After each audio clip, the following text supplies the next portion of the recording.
Денеска имаме сепак привилегија да бидат овде еминентни професори, дипломати, политичари, што ќе говорат за и околу атентатот.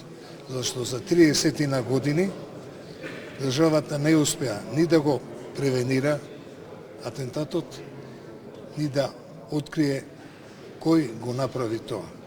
Затоа што последици беа многу сериозни.